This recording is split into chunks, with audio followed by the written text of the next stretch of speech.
On your knees. Hands where I can see them. The words cut through the furnace air like a rifle shot. Officer Laura Hendricks, face red beneath mirrored glasses, stood with her Glock leveled at the temple of a man who hadn't moved an inch. General Marcus Thompson, though she didn't know his name, stood beside his black government SUV on the baking shoulder of I-35, sweat running into his collar. He had pulled over only to fix his encrypted GPS. Now a gun was pointed at his head. Before we go into this story, where are you watching from? Take a moment, subscribe to the channel, and give this story a like. It helps more people hear what justice really sounds like. The heat that day could melt the breath out of a man. 104 degrees. The kind of Texas afternoon where the asphalt rippled like black glass. Thompson's engine was still running, dashboard flashing a red GPS error when Hendricks's patrol car came roaring up behind him. She had seen the black driver, the federal plates, the dark SUV, and made up her mind before she ever stepped out. "Driver! On your knees now!" she barked again, voice cracking through the radio hum. Thompson raised his hands slowly, calm as if walking through a minefield. "Ma'am, I can explain. Don't talk. On the ground," she snapped. He took one step forward, trying to show his palms. But Hendricks was already moving. The steel of her boot slammed behind his knee. Thompson dropped hard, gravel burning his skin through the thin gray t-shirt he wore instead of uniform. The taste of metal filled his mouth. She yanked his arms back and clamped the cuffs tight, so tight they bit his wrists. Then came the cold circle of the gun barrel pressing into his temple. "One twitch, and you're done," she hissed. Thompson didn't fight. He'd been through worse. In Fallujah, in Kandahar, in the silence of Arlington where he'd buried his son. He'd once carried a bleeding Marine 200 yards through enemy fire. But nothing in all his years had prepared him for being treated like this, on American soil, by someone wearing the same flag he'd sworn to protect. His voice came out low, steady. "Ma'am, that vehicle you're touching belongs to the United States Army. Check the plates before you do something you can't undo." But she didn't listen. She was sweating through her uniform, jaw locked, eyes wild. "You think plates mean you can sneak anything across this highway? We've been told about your kind." The words hung in the air. Your kind. Thompson's jaw flexed, but he didn't move. He heard a faint buzzing, then a soft click, the sound of a cell phone camera nearby, down the shoulder. A teenage boy had stepped out of a dusty pickup. His phone raised, recording Jamal Carter, 16 years old, an aspiring journalist from San Marcos High, had been on his way home from summer work. He couldn't believe what he was seeing. A police officer screaming at a calm, older black man, gun to his head, federal plates glinting under the sun. His hands shook as he whispered into the mic. "Live on I-35. Officer's got a man at gunpoint. I think he's not doing anything wrong." The feed went live. Within minutes, 100 viewers became 1,000, then tens of thousands. The hashtag I-35Injustice began to crawl across screens.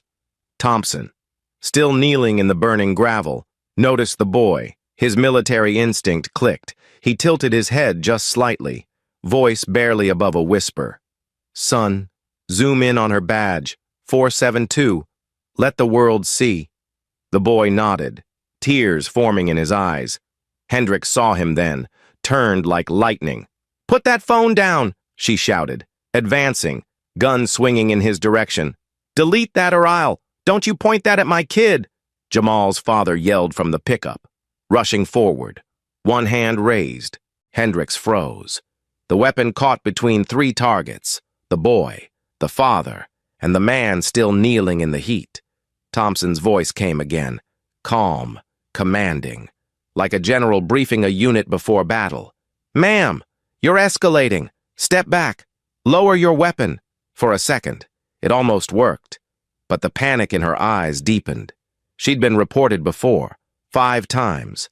buried each complaint under paperwork and favors. The last thing she could afford was another viral video. Not again, she thought. Not another camera.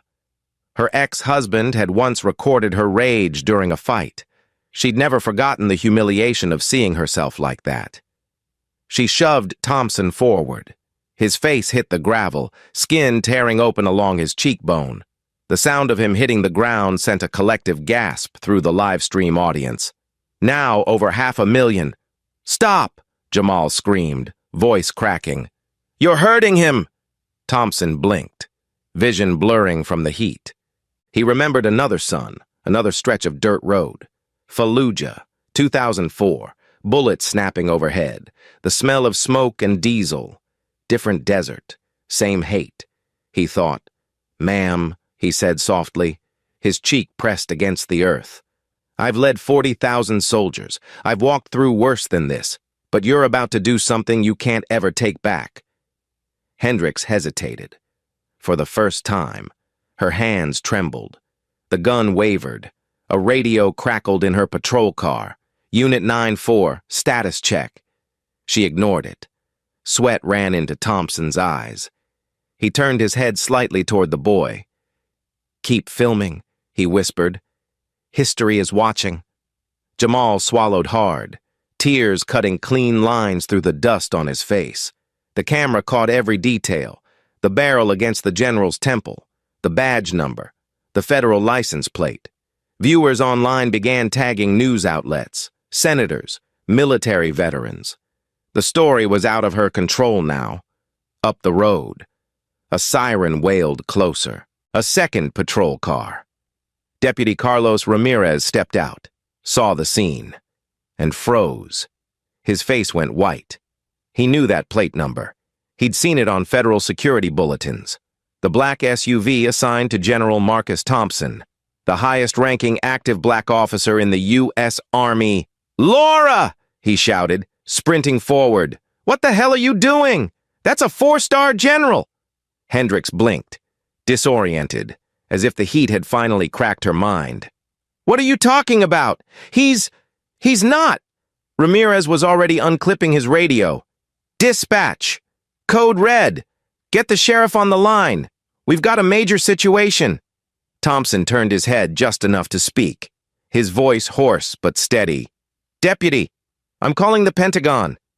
He shifted his weight, reached slowly toward his front pocket where a small encrypted phone lay beneath his ID badge. Ramirez helped him sit up, his hands shaking as he unlocked the cuffs.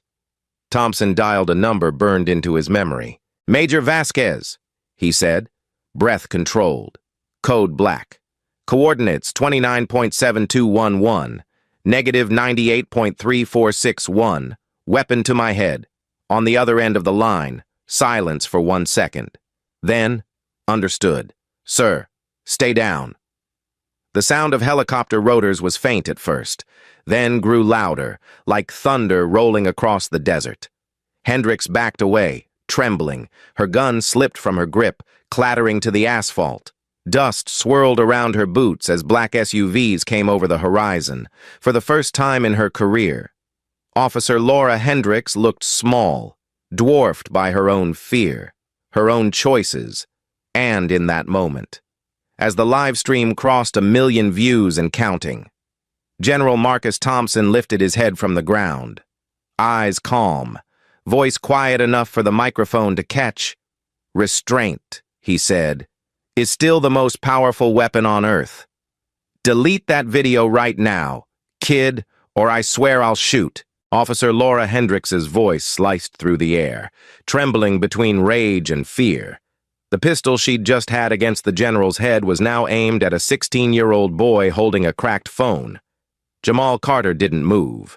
He stood barefoot on the side of I-35, dust coating his ankles, his heart pounding loud enough to drown out the sirens echoing somewhere in the distance.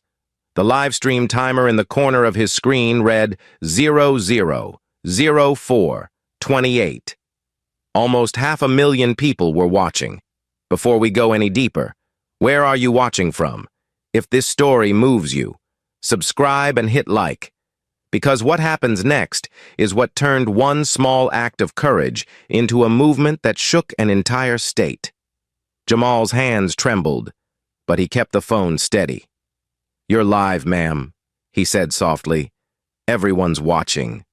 Hendricks' breathing turned ragged. "Turn it off! Now!" she screamed. She lunged toward him, heavy boots crunching gravel. The gun stayed raised, her finger dangerously close to the trigger. Jamal stumbled backward, tripping on the edge of the pavement. His father, Darnell Carter, jumped from their truck and threw himself between them. "You touch my boy and you're finished!" he shouted, spreading his arms wide. Thompson, still half-cuffed and bleeding from his cheek, spoke calmly through the chaos. "Jamal, keep filming. Focus on her badge. The truth needs witnesses." The boy's voice cracked. "I'm scared." "Sir, so am I," Thompson said, eyes steady. "But courage isn't the absence of fear. It's moving anyway." Hendricks' jaw tightened. "Stop talking to him," she snapped, then spun back toward Darnell. "You interfere. I'll arrest you both for obstruction." "Obstruction?" Darnell barked, laughing bitterly. "You're the one pointing a gun at an unarmed man on the side of the road." The livestream chat was exploding. Thousands of comments per second. "Who is this officer? That man looks like someone important. Zoom in on the plates. Someone posted. Call the army. He's a general." Screens across the country began lighting up with replays, reposts, and mirror streams inside her patrol car. Hendricks' radio crackled again. 9-4. "What's your status?" She ignored it. She could feel control slipping away. Every word she'd screamed, every shove, every second of that camera lens, burned into the internet forever. She yanked Thompson upright, rage shaking her. "Get up! I said get up!" He stumbled as she slammed him against the SUV, the sound of metal echoing across the highway. The crowd online could hear it. Clear, sharp, real. Blood streaked down his face. But he didn't resist. "Officer," he said quietly, "you're violating every rule of engagement. You think this ends here, but it doesn't. The world's watching you now." "Shut up!" she shouted, pushing him harder, in the back of her mind. A voice whispered something she'd spent years trying to silence.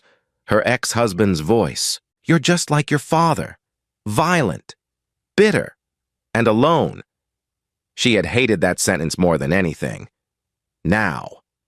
Looking at the phone pointed at her. She saw it happening again. The loss of control, the shame, the proof. Thompson's calm made it worse. "Ma'am," he said, "I'm not your enemy." That was when she snapped. "Don't tell me who I am," she screamed, slamming the butt of her gun against the SUV beside his head. The camera caught it all. The flash of metal. The flinch, the blood. The live stream hit 1 million viewers. News outlets began to mirror it. On one split screen, CNN anchor Wolf Blitzer's voice broke in. "We're following breaking footage coming out of Texas, where an officer has a firearm drawn on what sources say might be a high-ranking military official." Darnell's phone buzzed with notifications. "It's everywhere," he whispered. "Lord help us." At that moment, Deputy Carlos Ramirez's cruiser skidded to a stop, gravel spraying across the shoulder. "What in God's name is happening here?" he shouted, rushing toward them. "Back off!" Hendricks barked. "I've got this handled." Ramirez's eyes went wide when he saw the plate. Black letters, Federal Seal, U.S. Army Identifier. "Laura," he said, lowering his voice. "Do you even know who this is?" Another smart mouth trying to get himself shot. She snapped. "That's General Marcus Thompson," Ramirez shouted. 4 stars. Commander of the Central Command Group. You just cuffed the highest-ranking black general in the United States Army." The color drained from her face. "You're lying," she whispered. Thompson straightened slowly, his hands still bound. "He's not." Jamal's live stream zoomed in on the moment, her eyes widening, the trembling hand lowering the gun, the sudden silence broken only by wind. The comments section exploded again. "Oh my God, it's true. That's the general from the Medal of Honor ceremony. This woman's done." Hendricks looked around like an animal trapped in light. I didn't know. He didn't. Why didn't you tell me who you were? Thompson stared at her, voice quiet but unflinching. Because I shouldn't have to. Those 5 words rolled through the live stream like thunder. Reporters clipped it instantly. Millions of people replayed the sentence in slow motion. It became a rallying cry overnight. Ramirez moved to unlock the cuffs, but Thompson raised one hand. Not yet. He said, "Document everything first." He turned to Jamal. "Son, show them the timestamp. Make sure the plates and badge are visible." The boy nodded, zooming in on Hendricks' badge number, 472, her last name, shining clear on the screen. Hendricks stumbled backward, eyes glassy. She reached for her radio. "Dispatch, I need." Ramirez cut her off. "You need to stand down. Officer, I'm calling the sheriff." "You'd better," he said, his voice hardening, "because in about 5 minutes, half the Pentagon's going to be calling him too." The boy's father helped Thompson to his feet. "Sir, you okay?" Thompson nodded faintly. "It's not me I'm worried about." Within seconds, his phone was in his hand. "Major Vasquez," he said into the receiver. "We have a problem." As he spoke, the live stream audience watched in silence. His voice was calm, disciplined, the same tone he'd used to lead soldiers through gunfire. Code Black, coordinates 29.7211, negative 98.3461, weapon drawn on federal personnel. Then he hung up. "Who was that?" Ramirez asked. "The Pentagon." Thompson said simply. Hendricks took a shaky step backward. You called the Pentagon?" Thompson didn't answer. He turned his gaze toward the boy. "Jamal, keep that camera steady." The faint whir of helicopters was already rolling through the heat. The live stream chat went wild. "That's military response. They're coming for her. This is history right now." Hendricks lowered her weapon, the weight of realization pressing into her chest like concrete. "I didn't mean. You meant every second," Thompson said, his voice still steady. "That's the problem." The heat shimmered off the asphalt as dust began to rise from the horizon. Black SUVs in formation. The unmistakable sound of rotor blades closing in. Jamal's camera captured Hendricks' face in that moment. Sweat streaking down her temples, tears she couldn't hide. The dawning horror of what she had done. The chat slowed for a full minute. The world watched in silence as the camera stayed on her. Then Thompson's voice, calm and heavy with authority, broke through the static.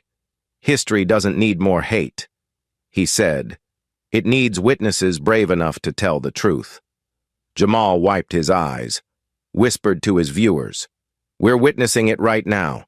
By the 10-minute mark, the live stream hit 1.2 million views, and in those few breathless moments before the helicopters landed, Texas and the nation had already changed.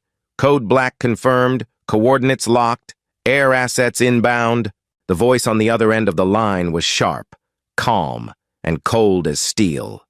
Major Elena Vasquez didn't ask questions. She didn't need to. The moment General Marcus Thompson spoke those words, the Pentagon's crisis protocol came alive. Satellite eyes, encrypted channels, and unmarked vehicles already moving before he ended the call. Before we continue, take a second, subscribe, and tell me where you're watching from. What happens in these next 18 minutes is the kind of truth no movie could invent. The desert wind pressed against the highway like a furnace. Dust devils twisted across the shoulder while the sun began to sink behind the low Texas hills. General Thompson lowered his phone, wiped a line of blood from his cheek, and turned toward Officer Laura Hendricks. Her hand was still shaking, the Glock now dangling loosely at her side. Deputy Ramirez stood between them, breathing hard, his own radio crackling with overlapping voices. "Laura, listen to me," he said, eyes locked on her weapon. "You need to put that gun down. Now." She shook her head, still trapped between denial and dread. They can't send the military for this." It's just a stop. Thompson's voice cut through the heat, even and level. This isn't a stop anymore. It's an international incident with a live feed. The boy, Jamal, still held his phone high. The stream hadn't stopped. A small red circle blinked in the corner. 1.4 million viewers. The entire world was watching the countdown, inside the Pentagon. Alarms were silent but constant. A large digital map marked the coordinates in red. Vasquez stood beside a cluster of uniformed officers as Data scrolled down her tablet. "Deploy Quick Response Unit Delta," she ordered. "ETA 18 minutes. Maintain visual confirmation." Back on I-35, a low rumble began to tremble through the air. Not helicopters yet. Engines, heavy ones. Ramirez turned to Thompson. "Sir, what's going to happen when they get here?" "They'll secure the site," Thompson said. "And they'll ask for her badge."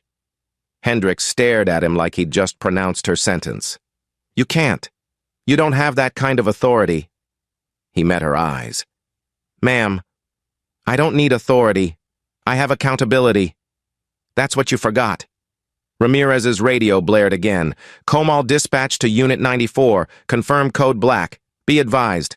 Multiple federal signals are converging on your location." He exhaled slowly. They know. The camera caught everything. The red sunset spreading across the highway. The trembling officer. The general standing tall despite the blood on his face. The comment section had slowed to near silence, like the audience itself was holding its breath. Thompson looked toward the horizon. He could hear it now, the low, growing thunder of rotors slicing through dry air. The Blackhawks, right on time. 18 minutes. He murmured. Hendricks spun toward her patrol car, fumbling for the radio mic. "Dispatch, this is Officer Hendricks. Badge 472, I need immediate backup." The response came cold. Sheriff Harlan Brooks' voice, rough with age. "Laura, put the radio down." "Sheriff, I've got a—" "I said, put it down." A pause. "You're on your own. Officer Hendricks. The state can't shield you from this." Her lips trembled. "Sir, please." But the line went dead. That was when the first helicopter swept overhead, scattering dust and sand in a violent spiral. The roar drowned out everything. Jamal's phone shook with the wind, the screen flickering as viewers screamed in the chat. Ramirez covered his face. Hendricks crouched instinctively, hands over her ears. 3 unmarked black SUVs appeared from the northbound lane, tires screeching as they swerved to the shoulder in perfect formation. Doors flew open, and soldiers in tactical gear stepped out, silent, precise, deliberate. A tall black woman in a crisp combat uniform approached, hair pulled tight, expression carved in stone. Colonel Victoria Lang. Her boots crunched the gravel as she strode past the boy, past Ramirez, and stopped in front of Thompson. She saluted. "Sir." Thompson nodded faintly. "Colonel." She turned to Hendricks. "Officer Laura Hendricks, Comal County Sheriff's Department." Hendricks' mouth opened, but no words came. Lang's tone was cold enough to stop the wind. "You are relieved of duty. Effective immediately." She extended her hand. "Badge and weapon." Hendricks froze. I didn't know who he was." Lang didn't blink. "That's the point." Ramirez stepped forward, gently taking the gun from Hendricks' limp hand. "Do what she says. Laura." The colonel's team moved like shadows, securing the perimeter, blocking traffic from both directions, documenting everything. One soldier set up a portable satellite transmitter. Another collected the live stream metadata directly from Jamal's phone. Tagging the footage as federal evidence, the helicopters circled lower, kicking up waves of dust. Onlookers miles away were already pulling over, filming the scene as if history itself had landed on the side of the highway. Lang glanced back at Thompson. "Medical support's 2 minutes out. Sir, do you require evacuation?" He shook his head. "I'm fine, but she needs to stay right here." Lang looked to her team. "Understood." Then she leaned closer, voice dropping so only he could hear. "Sir," Washington's lit up. "The Secretary of Defense wants a full report within the hour. Tell him I'll call in 20, Thompson said. "Right now. I need her to understand what she almost did." He took a slow step toward Hendricks. The soldiers didn't interfere. The wind had stilled. The only sound was the faint hum of the choppers holding position above them. "Officer Hendricks," he said quietly, "you put a gun to the head of a man who spent 40 years protecting this country. You saw my skin before you saw my humanity, and you almost ended your career, your freedom, and your life because of it." Her eyes were wet now, red around the edges. "I made a mistake." He nodded once. "We all do. The difference is how we repair it."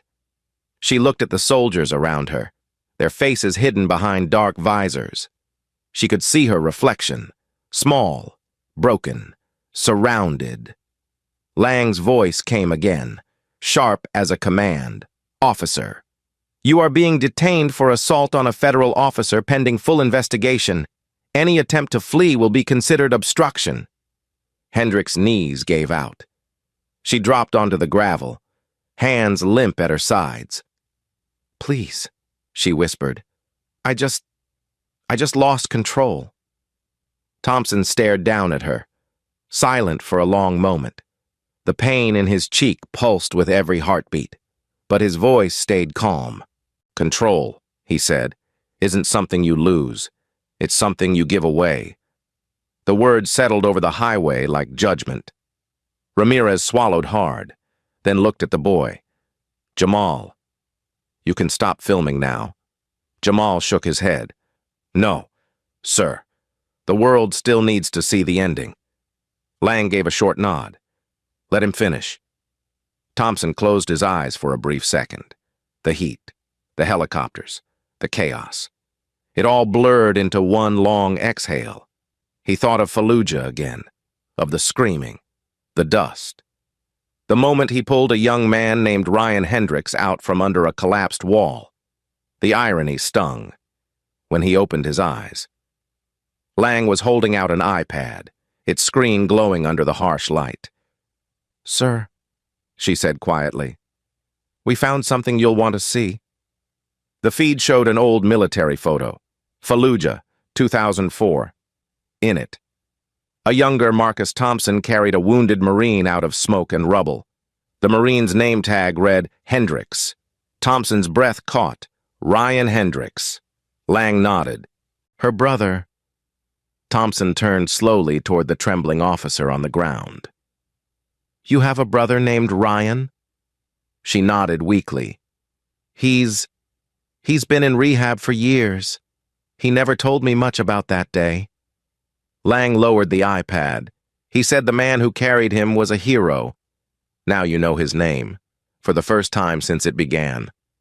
The live stream fell silent. No comments, no chatter. Just the sound of the wind and one woman's quiet sobs. Thompson looked toward Jamal's phone one last time. "End it," he said softly. "We've shown enough." And as the camera cut to black, the world took its first breath in 18 minutes.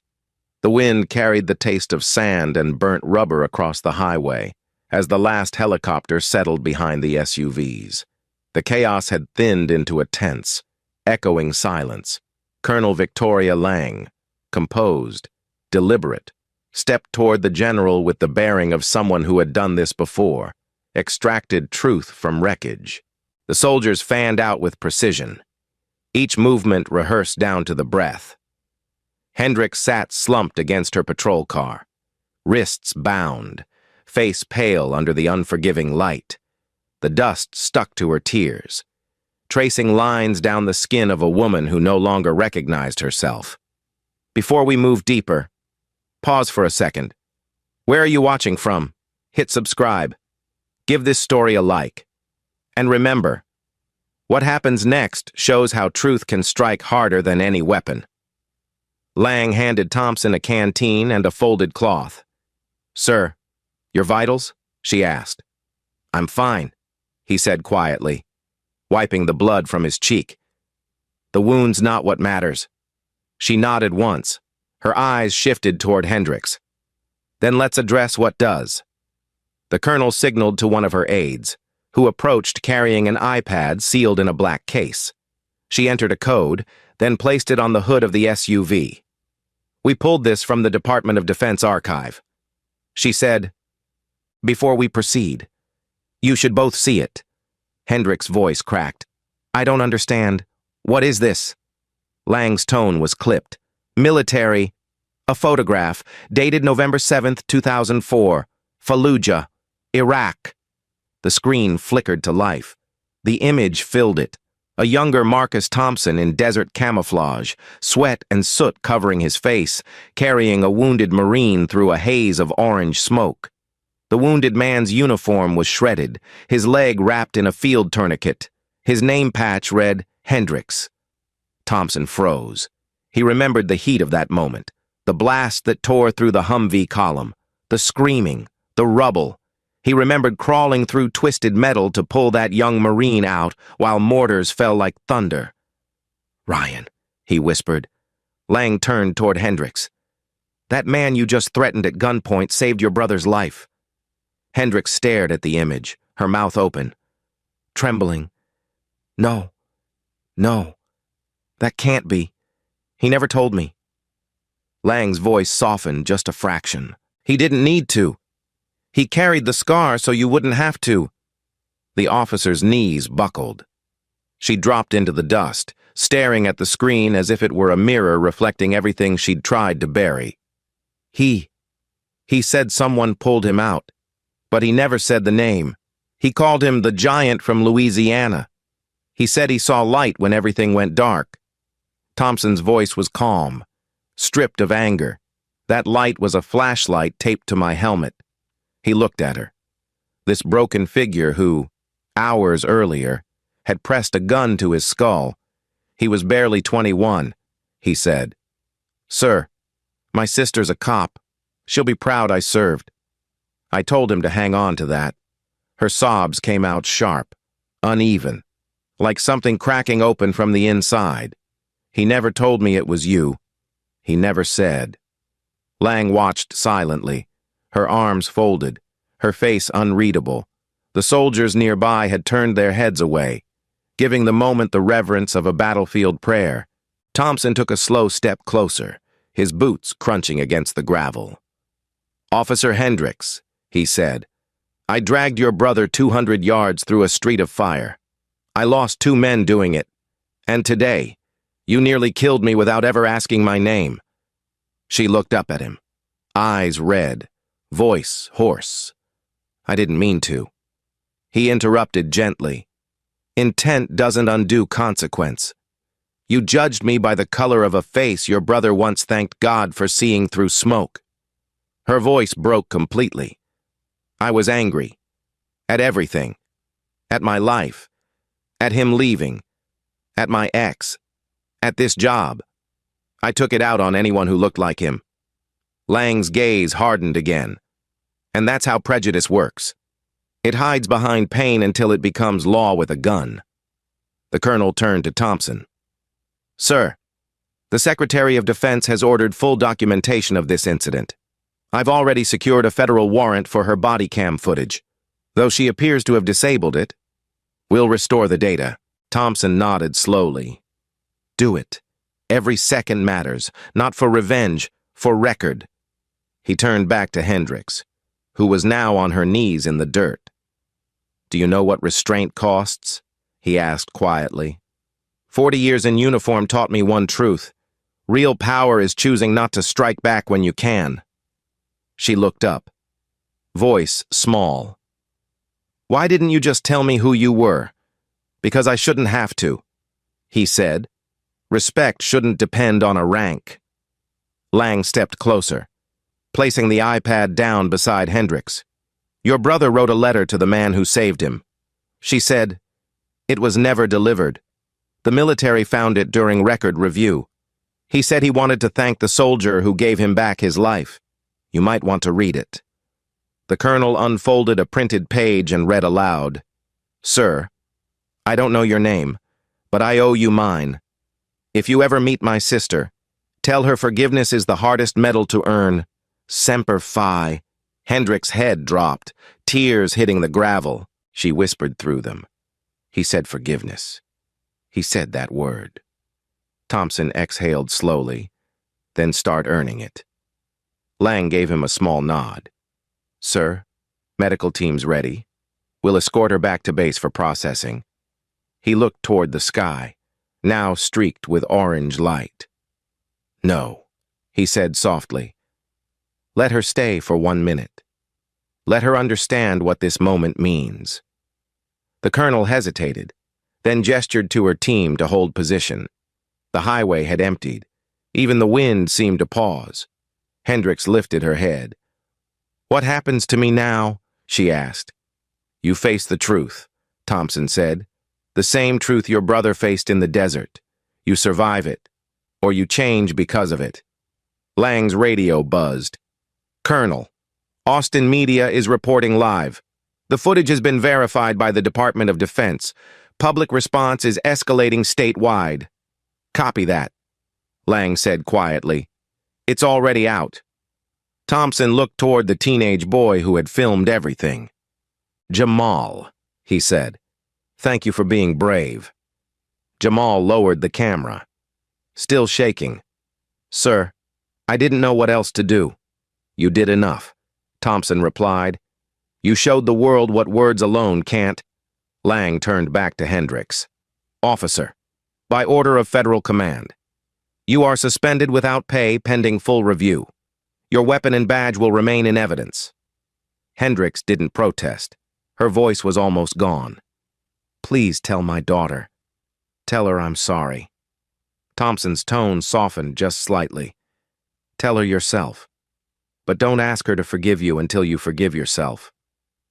Lang placed a hand on the general's shoulder. We need to move. Sir. He nodded.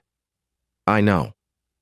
As the soldiers led Hendricks toward the transport vehicle, she turned back one last time. The setting sun caught the tear-streaked dust on her face, turning it to gold. You saved my brother, she said quietly, and I almost destroyed everything he believed in. Thompson held her gaze.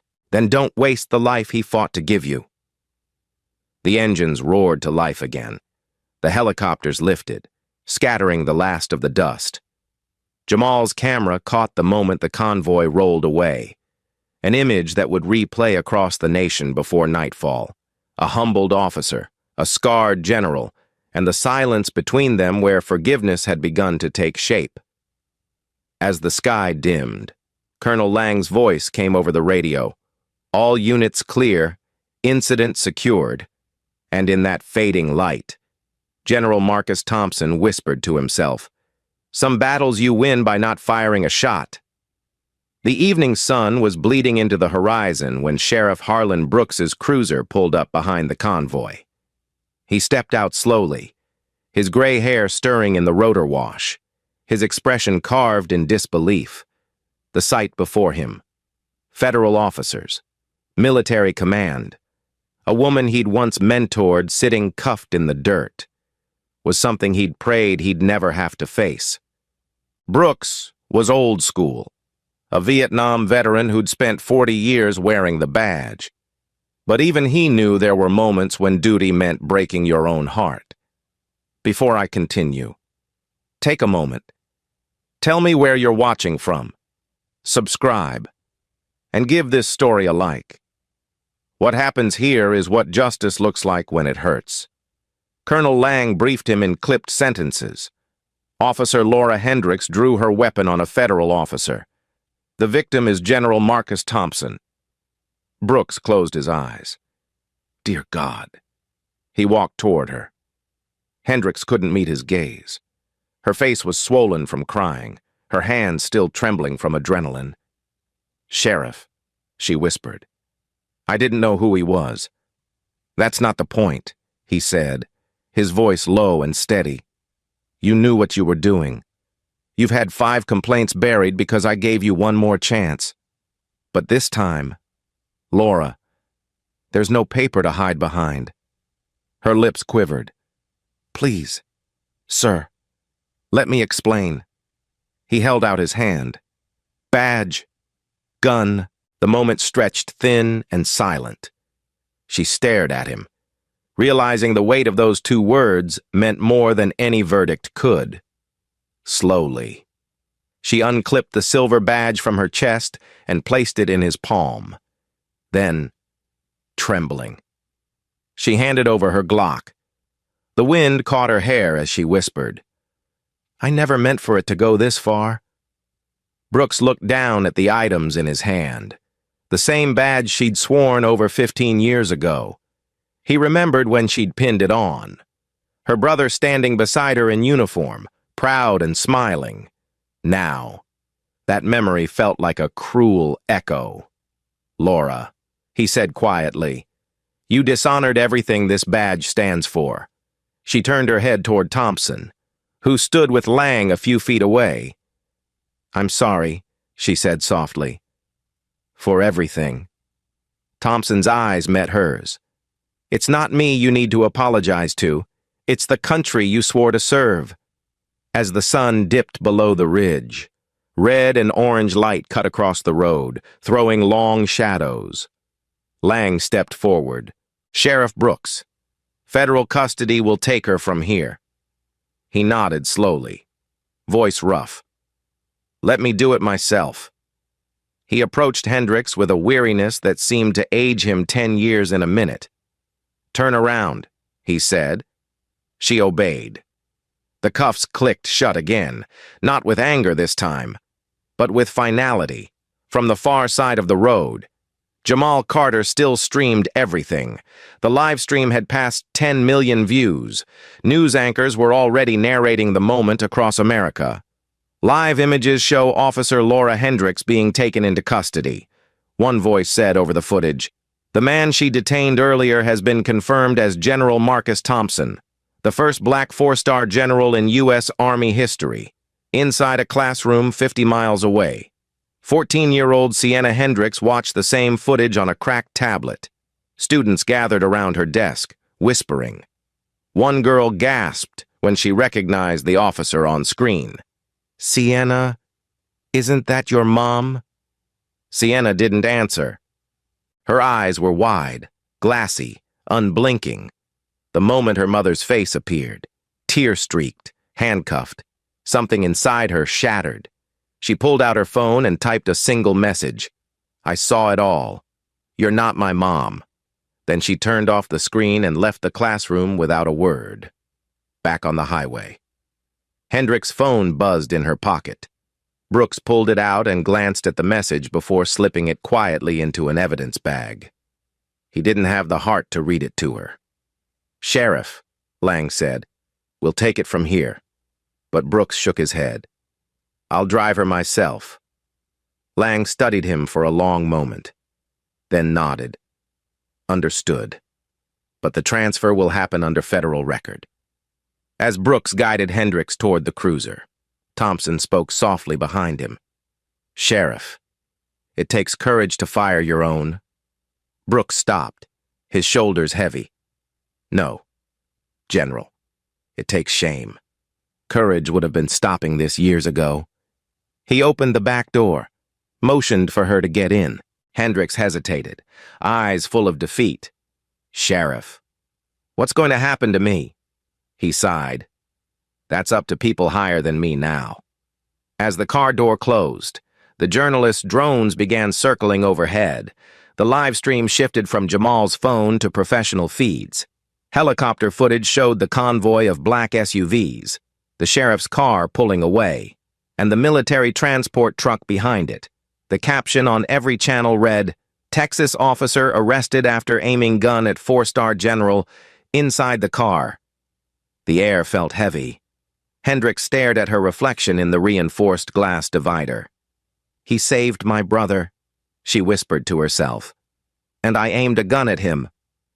Brooks didn't respond. The road hummed beneath the tires as they pulled away from the scene. Back at the command post, Lang's phone buzzed with breaking alerts. CNN, BBC, Fox, all looping the same headline, the clip of Hendricks screaming, "On your knees," had already been replayed over 10 million times. The Pentagon had issued a statement confirming the general's safety and the initiation of a federal review of racial profiling cases across Texas law enforcement agencies. Thompson stood beside the SUV. Watching the sun disappear, Jamal approached timidly. "Sir," he said, "I just wanted to say, I didn't mean to cause all this." Thompson turned to him, eyes softened by fatigue and gratitude. "You didn't cause it, son. You revealed it." He placed a steady hand on the boy's shoulder. "You showed the world what happens when silence breaks." The boy nodded, wiping his face. "My dad says you're a hero." Thompson gave a faint, tired smile. "Heroes don't like hearing that word. We just do what has to be done." Lang joined them, her voice calm but firm. "Sir, the footage has been authenticated. The governor's office is requesting a briefing. The Attorney General is on standby." Thompson looked out over the horizon, where the lights of Austin flickered faintly in the distance. "Then we make it count," he said. "This can't end as another scandal. It needs to start something." Lang nodded. "Understood. In a motel off I-35, 50 miles north." Sienna sat on her bed, the room lit only by the glow of the TV. The reporter's voice filled the silence. "Tonight, the video that shocked the nation has surpassed 10 million views.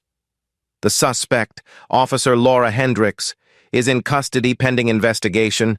Sources say her daughter watched the incident live."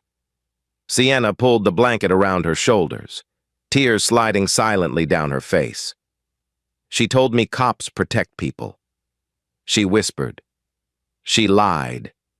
Meanwhile, back at the Comal County Sheriff's Office, the night shift clerk looked up as Brooks walked in, his face pale and tired. He handed over the evidence bag and sighed.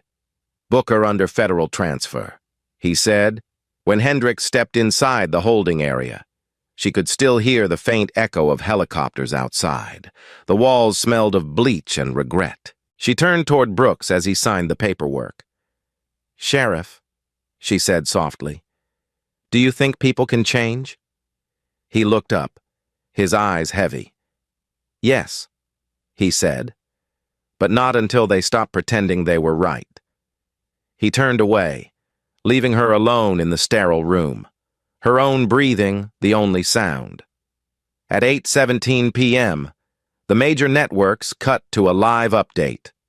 Wolf Blitzer's voice filled millions of homes. Tonight, a shocking video out of Texas has ignited national outrage. The footage shows an officer pointing a gun at four-star General Marcus Thompson during what appears to be a routine stop. The Department of Justice confirms a federal civil rights probe is now underway, as Brooks drove home in silence. His radio played the coverage. The words, "historic reform" and "national reckoning" drifted through the static.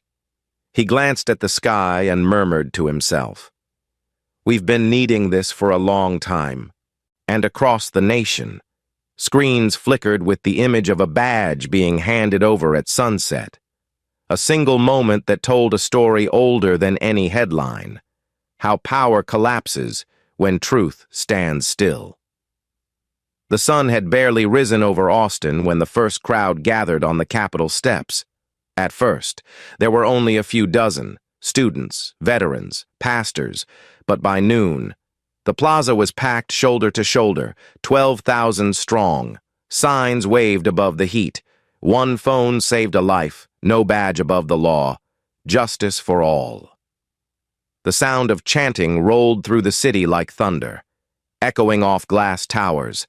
It had been just 48 hours since Jamal Carter's live stream, and the world had already turned. Before we continue, take a moment, subscribe, and tell me where you're watching from. This part of the story isn't about punishment. It's about what came next.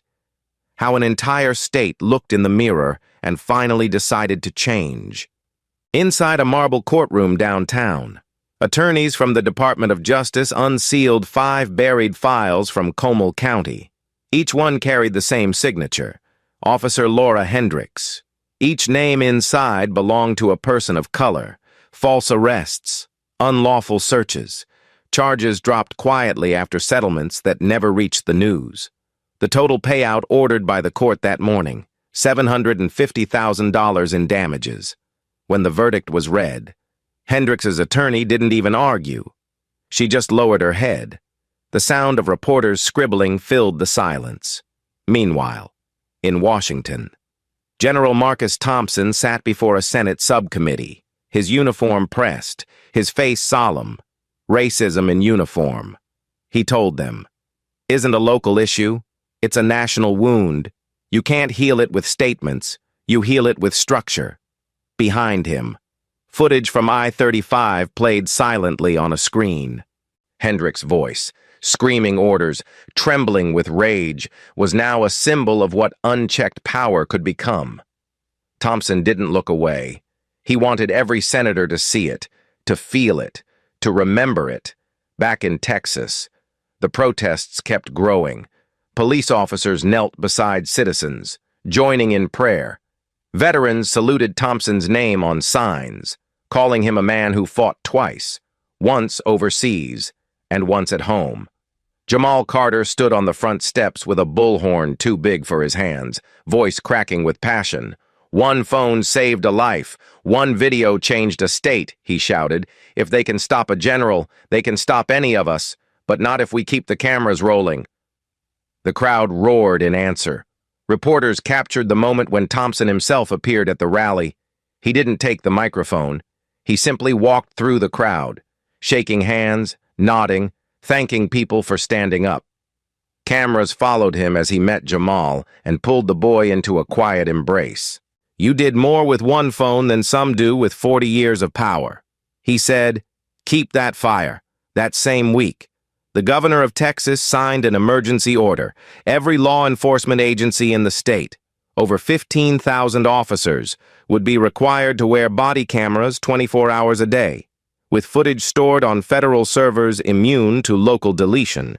Training on racial bias and de-escalation became mandatory for all recruits and active officers. It was the fastest piece of police legislation in the state's history, and it bore a name written in bold ink. The Marcus Thompson Act. The general refused interviews for several days. When he finally spoke to the press, it was brief. "We don't need statues," he said. "We need systems that don't forget." Laura Hendricks, meanwhile, faced her own reckoning. Her trial was quiet, handled in federal court. She pleaded guilty to civil rights violations and misuse of authority. The sentence was symbolic. 5 years probation. Mandatory rehabilitation, loss of her pension. But the real punishment was public. The name Hendricks had become shorthand for arrogance and bias. Her badge number a warning. Outside the courthouse, a small group held signs that read, "Forgive, but don't forget," after her sentencing. Hendricks entered a rehabilitation program in San Antonio. For a while, she stayed sober, attended counseling, tried to write letters to her daughter. But the guilt was heavier than the discipline. 3 months in, she walked out of the program and vanished for a week when she was found. She was sitting alone in her truck behind an old Shell station. Empty bottles on the passenger seat. No violence, no resistance, just exhaustion. The federal agent who approached her later said she looked like someone who'd already served a life sentence in her mind, while Hendricks faded into obscurity. Thompson's influence grew beyond the military. He launched the Marcus Thompson Fund, a $2 million scholarship program for the children of racial profiling victims. The first check went to Jamal Carter, whose live stream had changed everything. It would cover his tuition at Harvard, where he planned to study journalism. When Thompson handed the scholarship certificate to him at a small ceremony, the cameras flashed, but Thompson didn't smile. He said only, "Use this to speak truth where silence still lives." The story reached beyond Texas. Universities debated the meaning of restraint in leadership classes. Churches used the footage as a sermon on justice and humility. Even the Pentagon released a training film titled Code Black, Lessons from I-35, mandatory for every new recruit across the nation. The phrase "zoom in on her badge" became a metaphor for accountability, a reminder that power must always be watched. 6 months after the incident, Austin unveiled a bronze plaque at the state capitol. It didn't show faces or ranks. It bore only 2 sentences. Restraint is the ultimate weapon. One phone call can end a system that night. As the city lights glowed against the Texas sky, Thompson stood at his hotel window overlooking the crowd below. The chants had quieted, replaced by soft music and candlelight. For the first time in months, he felt still. In his hand was a letter from Jamal, typed in neat black font. "You said courage is doing what must be done. I just wanted to thank you for teaching me that courage can also mean staying calm." He folded it carefully, placed it beside his Medal of Honor case, and turned off the light. Outside, the street still echoed faintly with his own words spoken months before. Words now etched into law and memory alike. Restraint is the ultimate weapon. 6 months after the Texas sunset that changed her life, Officer Laura Hendricks mopped the cracked tiles of a gas station off I-35, the same highway where everything ended. The Shell logo above the pumps flickered weakly, one bulb short, casting a pale light over the rusted pickup she now lived in. Her uniform was gone. Her blue shirt had faded to gray. She worked nights for minimum wage, sweeping cigarette butts and refilling windshield fluid, invisible to the travelers rushing past. Every time a patrol car passed on the highway, her shoulders tensed out of habit. The badge she once wore had been replaced by a plastic name tag that read simply Laura. Before we finish this story, pause for a moment. Tell me where you're watching from, and if this journey moved you. Subscribe and give it a like, because what happens next isn't about punishment, it's about grace. A low hum of tires broke the quiet. A sleek black SUV pulled up to pump 3. Hendricks barely glanced up, pushing her mop along the concrete. The driver stepped out slowly, tall, broad-shouldered, posture familiar. He wore a plain shirt and dark slacks, nothing flashy, but the calm in his presence made her look twice. When the driver turned toward the light, her breath caught. General Marcus Thompson. For a moment, neither spoke. The air between them was heavy with everything that had gone unsaid. Heat, shame, memory, forgiveness waiting in the wings. Thompson unscrewed the gas cap, inserted the nozzle, and glanced toward her. "Evening," he said, voice steady. Her throat tightened. "Sir." She couldn't finish. Her hands shook so badly that the mop clattered to the ground. "I didn't know you'd be here." He finished gently. "Neither did I. Just passing through." She swallowed hard, stepping closer but keeping distance. "I heard about your fund," she said. "The scholarships. Jamal Carter, right? He's going to Harvard." Thompson nodded once. He earned it. For a long while. There was only the sound of the pump clicking and the faint hum of the neon sign. Hendricks stared at the ground, words tumbling out. "I ruined everything. My job, my daughter, my name. I don't sleep anymore. I still hear myself shouting. I see your face in the gravel. I'm sorry, sir. I'm so sorry." He looked at her for a long moment, eyes quiet but not cold. "I forgave you on I-35, he said softly, long before the lawyers, before the cameras. But forgiveness isn't the same as forgetting. You still have work to do." Tears welled in her eyes. "I don't know how to start. Start with truth," he said. "Tell your daughter. Tell her everything."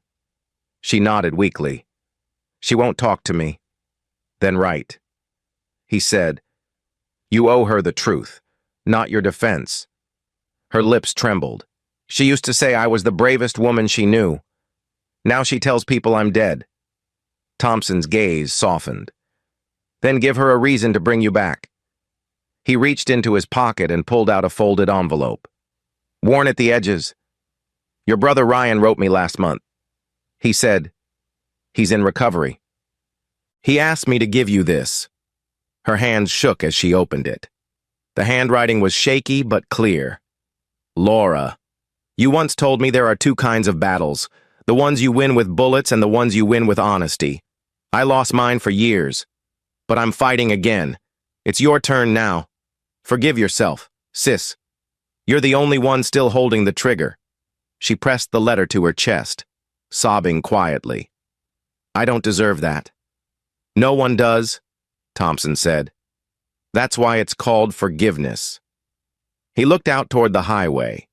The air was cooler now, a soft autumn breeze replacing the furnace heat of that July afternoon. Do you remember what I told you that day? She nodded faintly.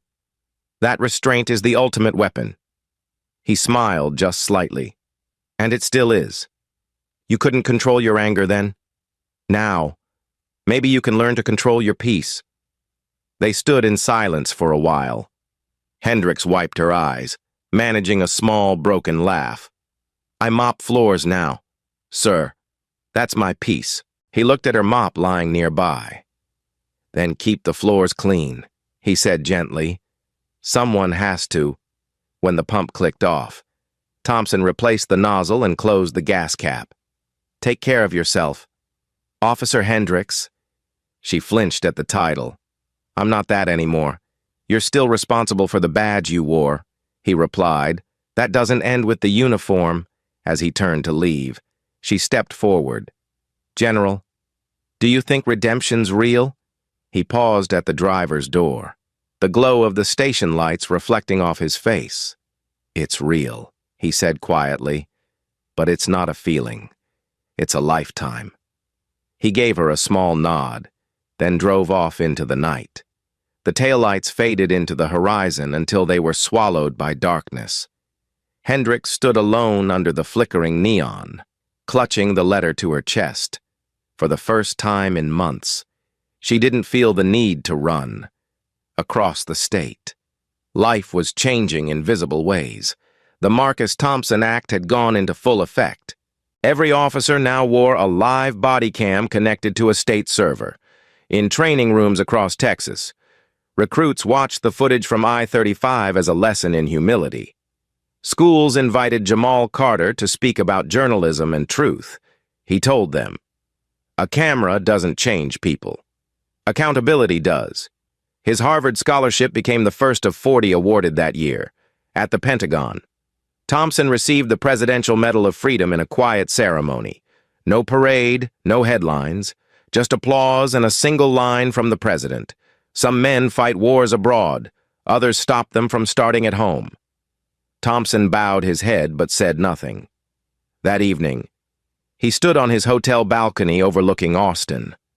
The skyline shimmered gold against the fading dusk.